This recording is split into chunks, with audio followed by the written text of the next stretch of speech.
Beware Romulans Bearing Gifts.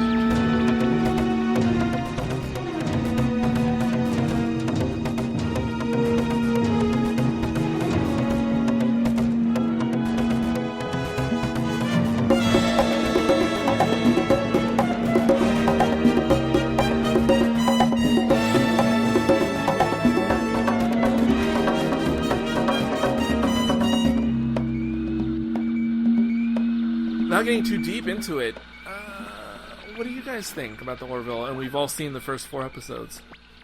Really, really interesting. In that it feels like lost episodes of Voyager and DS9 or the stuff from the 90s.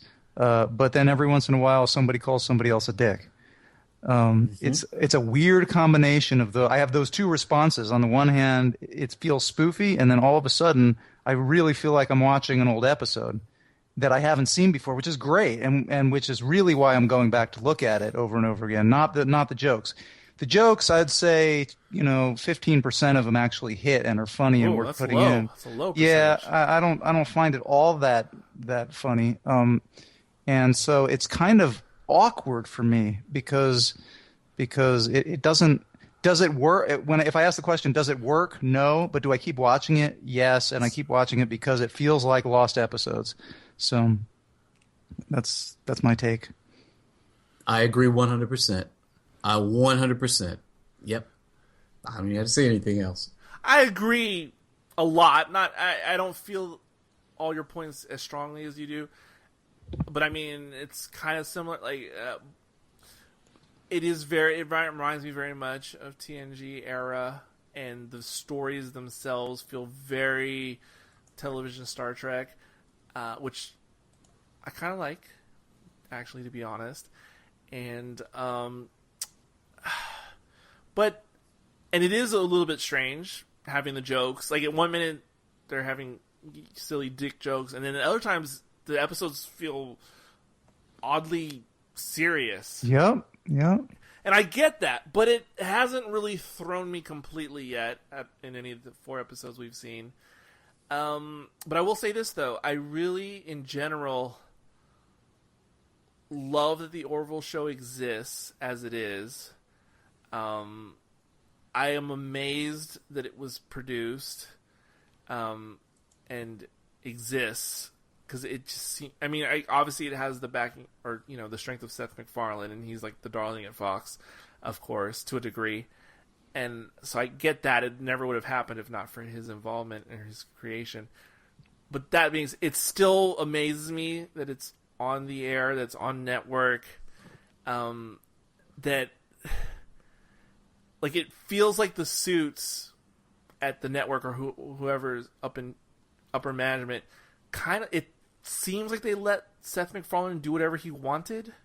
It seems like the Orville is exactly what he wants it to be, meaning it's almost a carbon copy of TNG, etc. In so many ways, not just with the aesthetic, but I mean even with characters kind of being alternate versions of characters from the TNG crew. But I'm glad it exists the way it is. I love that it's there.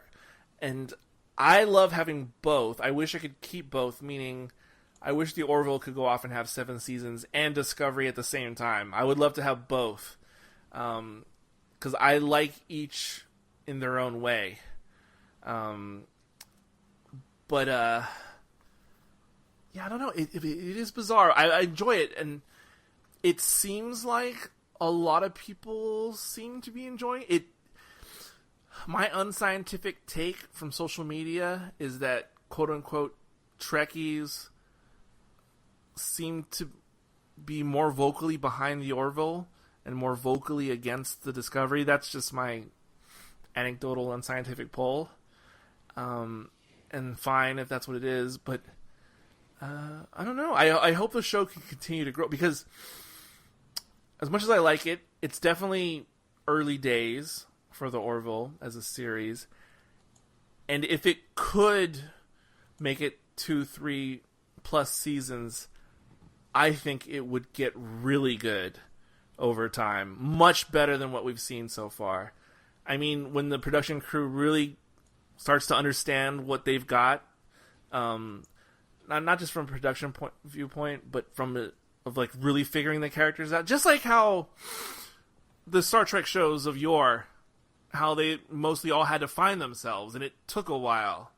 And once you love TNG or Voyager or DS9, once you love those shows, you would never say the season 1 represents all that you love about that respective. And I kind of feel like Orville would be the same. Like, if it could get to a season 4, I would think it'd be so much more amazing. And you'd be like, oh, season 1 Orville? Oh, no. Don't worry about that. Just, it gets so much better. Like, because I could see that happening. I hope so. I hope it sort of decides what it is.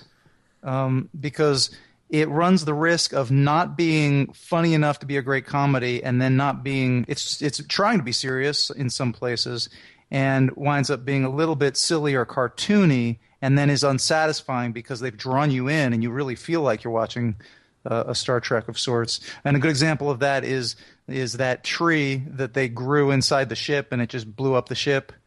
You remember that? The pilots. Yeah. And so that's a little bit cartoony for me, and a little bit silly, I think. And it feels like an easy out when they got serious enough that I really wanted more, I think. And then for the jokes, sometimes they're really funny, but here and there they miss, and so I feel like it's ruining what could be a good serious story. So I hope it either does. It's very hard to do great comedy and great serious stuff and have it all work. I mean, that can happen, but I hope it either does both or chooses one or the other and nails it.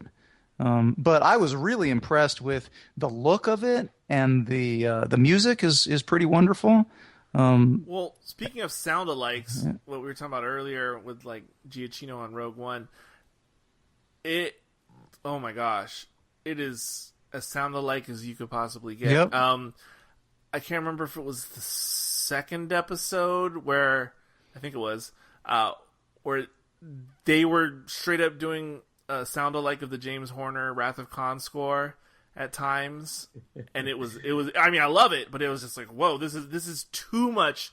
They were doing like the victorious. Like anytime Kirk would turn the tables in Wrath of Khan in his favor, there would be this fanfare, and they were doing the sound-alike of that for every time. I don't even know her name. The really strong security officer, right? Yep. In her episode where she was like left in command, when she started turning things around, they were pulling that James Horner fanfare of "I got this," and then in the recent episode, the 4th episode, as the Orville was approaching what we all were probably thinking was some type of Borg thing, as they were approaching the massive vessel, the music they started pulling out their Jerry Goldsmith, the motion picture, like approaching V'ger music.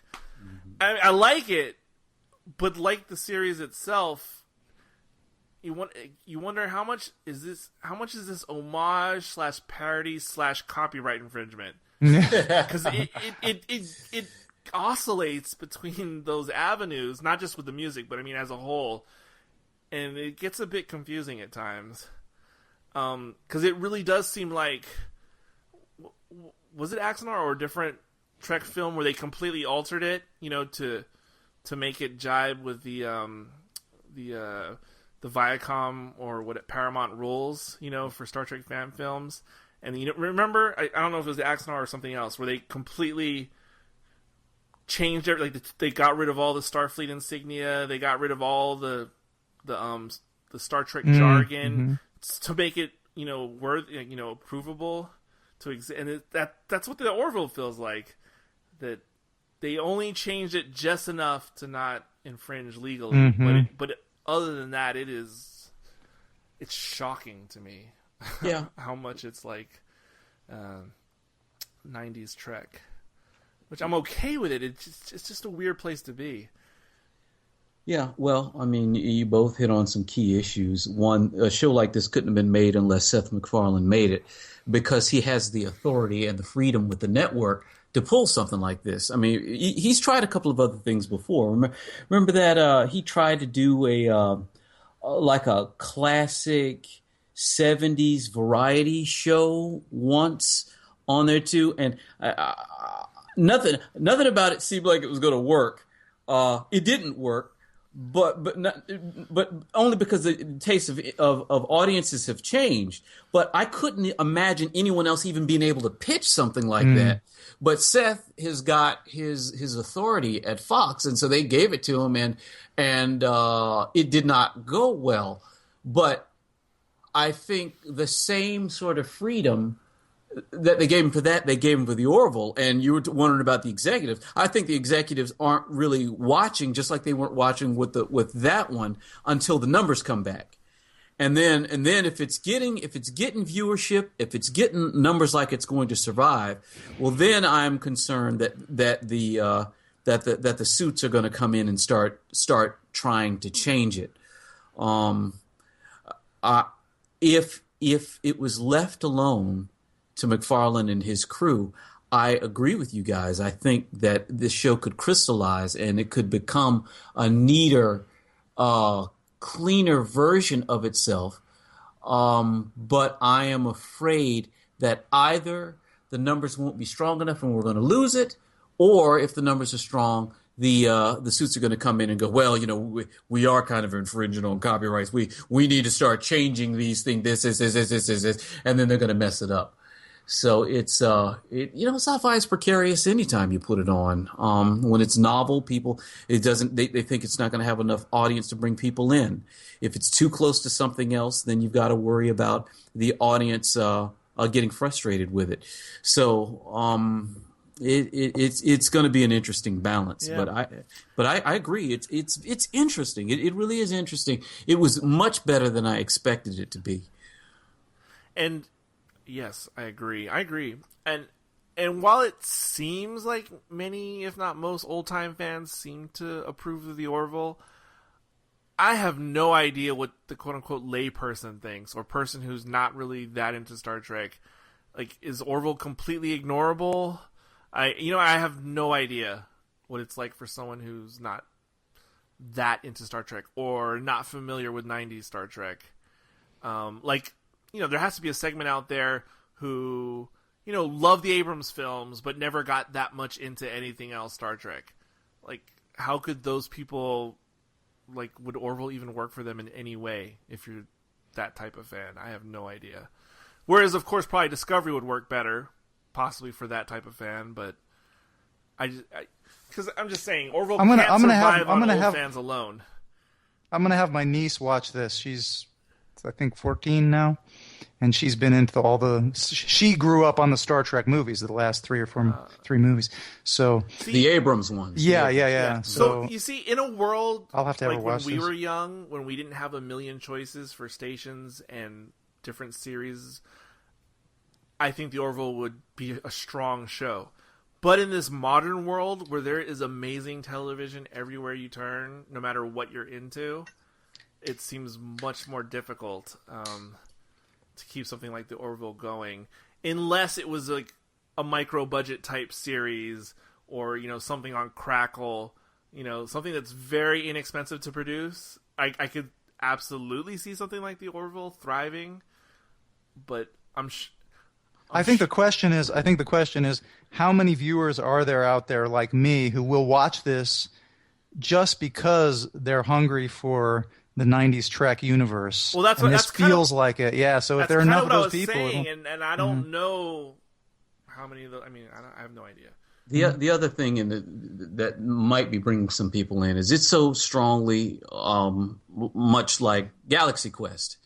And there is a unique audience for Galaxy Quest. Clearly, the old Star Trek fans like it and get the inside jokes because of that. But at the same time, there are those people that think Star Trek takes itself too seriously, and they kind of make fun of it. And the exaggerated characterness of what we saw in Galaxy Quest makes them comfortable. And they're like, yeah, see, Star Trek isn't all that serious. It can be fun, too. Ha! And they like that. Galaxy Quest was tremendously popular. And not just among Star Trek fans. So there is an audience there as well. that like Star Trek that doesn't take itself so and seriously. this does feel a little bit like a sitcom. So, Yes, it does so at times. it might get people like that as well. What I would like to see in my dream world of Orville going forward. Now, okay, spoiler for those listening still who have not seen episode 4. Here goes. But something I can't wait for Kat to get to is, of course, there's a significant cameo in episode 4. There are 2. Well, I mean, is there 2 for Kat or just 2? There are 2 for Kat. There are 2 major cameos, and surprisingly, both are for Kat. I didn't even think. Okay, I know who you're talking about now. I wasn't even thinking about him, but you're right. So anyway, I'm looking forward to Kat's reaction to that. But then, again, going back to my dream world, I would like to see more of that in Orville going forward. Meaning stunt casting. Yes. Oh yeah. Yes. I would love to see like a random celeb of the week. I am certain they're going to keep that. I am certain they're going to keep that up. Or even do like you were talking about Galaxy Quest, getting in actors who were in Galaxy Quest or who were in Lost in Space or whatever. No, I'm certain they're going to do that because one, Seth MacFarlane has the connections. These are the same people who voiced the crazy characters on Family Guy. He'll call up Patrick Stewart to be in an episode of Family Guy. So he's got the connections and the chops for that kind of stuff. Plus, it adds to the nuttiness of the series. So I am certain that that's going to continue on. That's one of the things that really works. You never get them, but if you got like Tim Allen or Sigourney Weaver or what's his name who played Monk, like wow, if you got them on, just like that would. I mean, okay, let's just even if the show gets canceled after one season, I'm not saying it is, but let's just say it was. I think the Orville would have like high cult appeal, cult status going forward, even if it was only one series. And I think there would be so many podcasts dedicated to the Orville. I mean, just like what happened with Firefly. So many podcasts, people just parsing over the 13 episodes over and over over. Here's where it gets interesting, though, because this is the question. Seth MacFarlane has the magical ability to make buzzworthy things. All right, his stuff is are the shows and the clips that get sampled and replayed in animated GIFs and they're on YouTube. He can do that, but those are the I don't know how to more subtly put it, but they're the crasser, more slapsticky things that he does. The Orville has taken a turn for the serious. And which is a lot more respectful of the thoughtful Star Trek series. This is different than what MacFarlane does. All right, he's very smart and he's got very fun things, and they are clip worthy. But to tackle some of the issues that we have already seen in these first 4 episodes of the Orville, well, first 3 episodes of the Orville, that are really powerful and really big issues and really deep, is what makes the longevity of a show like Star Trek or Firefly go the way that they have are the broader, deeper themes. It's not that they were quick and candy and superficial, which is what he has made his hallmark. And that's what makes the Orville so odd to watch, because it's the combination of the longer, more thoughtful, serious tones that we have seen and we really like about Star Trek.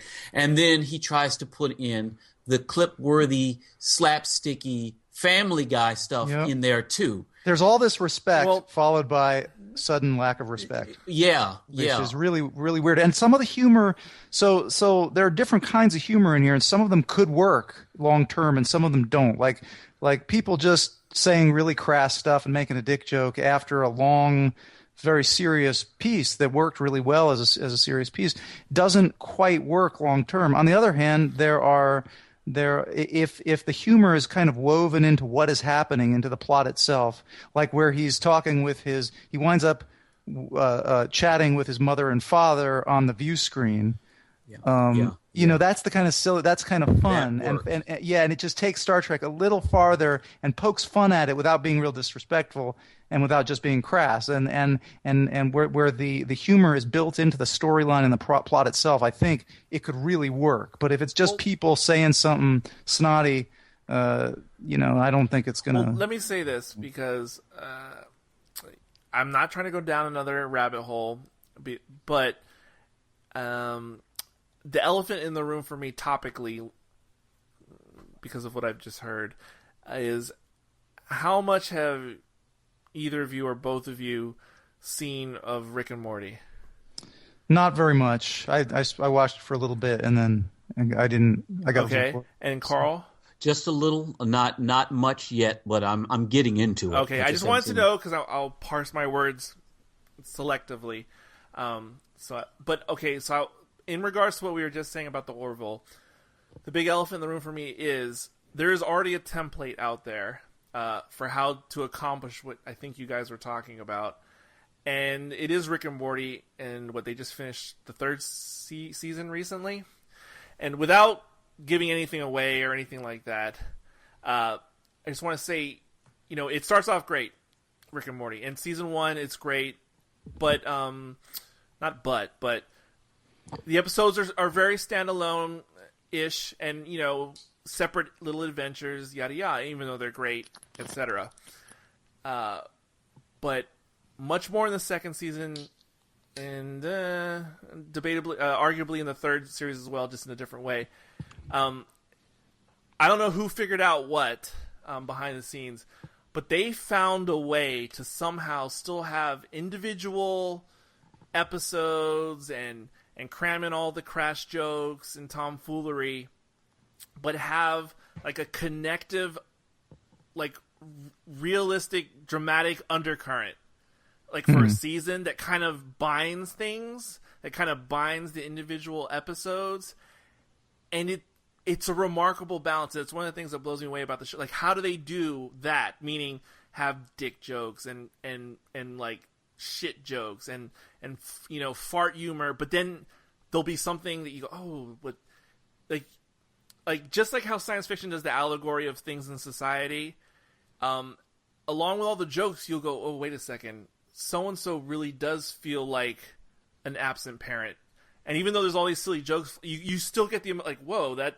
like, you see the allegory or whatnot, like, and it feels real amongst all the silly sophomoric jokes. So if I watch one season of Rick and Morty to show me what you're talking about, which season would it be? Because I started watching it from season 1, and season 2 is where they really start having an actual arc.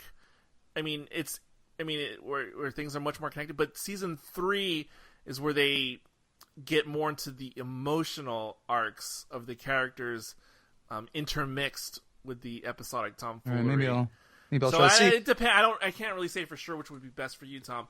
All I know is that the show definitely continues to evolve in the way that we're saying we hope that the Orville could. Yeah, see, my one of my problems is I'm always disappointed because I'm always measuring things against the Hitchhiker's Guide novels that I read as a kid. That's a high bar. And they are so funny without any crass stuff and without people just saying funny things. The humor was completely woven into the plot.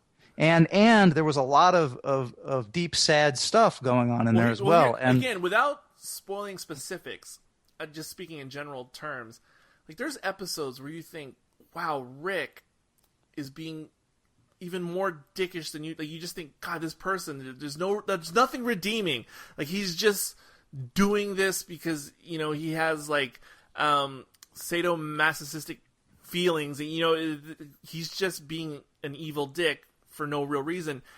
And then they'll surprise you with there was an actual true emotional reasoning behind his actions, and it's not just a cheap payoff where you go, oh, they just stuck that on, because then when you rewatch that episode, you realize the clues were there before, but they were subtle, but they're there, and you can, like, connect the dots, and you go, oh no, they didn't cheat, they didn't just no, we didn't notice, like, because again, for people who are really into Rick and Morty, people are analyzing the show frame by frame because they do that in this show. Huh. There's All a right. lot of Well, I'll there's a check it lot out. of Where's Waldo type background things here and there, and in things that point to future plot and whatever. And so that's what I'm just saying. Like, and that's part of the reason why I marveled the show. There's that how they sneak in the drama when you don't expect it. Mm-hmm. But then I mean that feels real.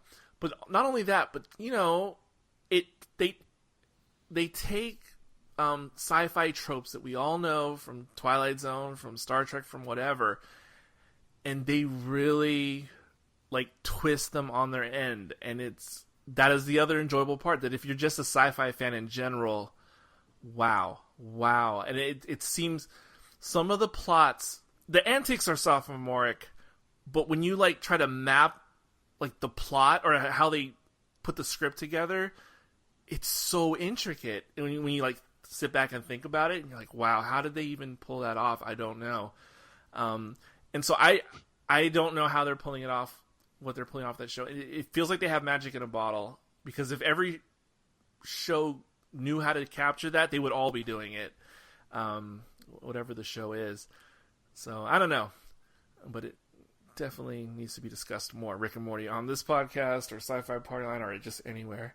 All right, well, yeah, let me get a chance to, so much has been going on. I haven't had a chance to follow up on it, but most folks whose opinion I respect have recommended it. Yeah. So and just when I think they set the bar to a certain level, they take it to another level, and I don't even, I feel like, how are you guys doing this? Like, it doesn't make any sense.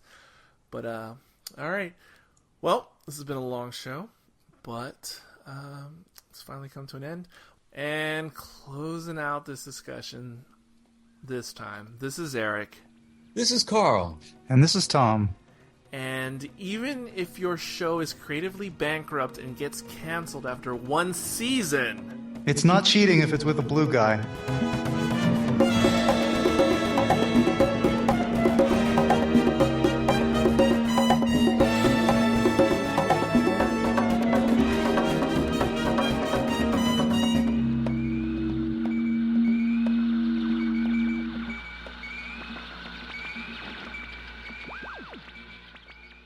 Beware Romulans bearing gifts.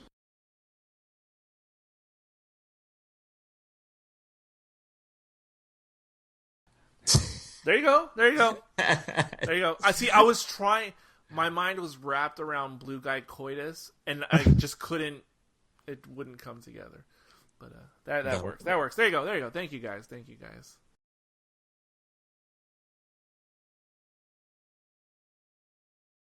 Without getting too deep into anything, has anyone seen any current run movies like in the last week or two that were pretty significant or good or whatever?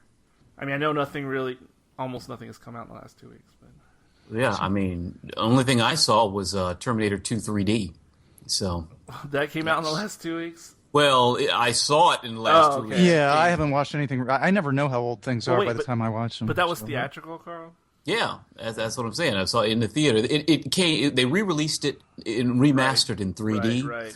And they're doing. I have a feeling he's doing what Lucas was doing. Well, yeah, I had seen when they re-released Titanic. I went out to go see it in 3D, and it looked amazing. The only problem was I actually fell asleep because the movie's so long.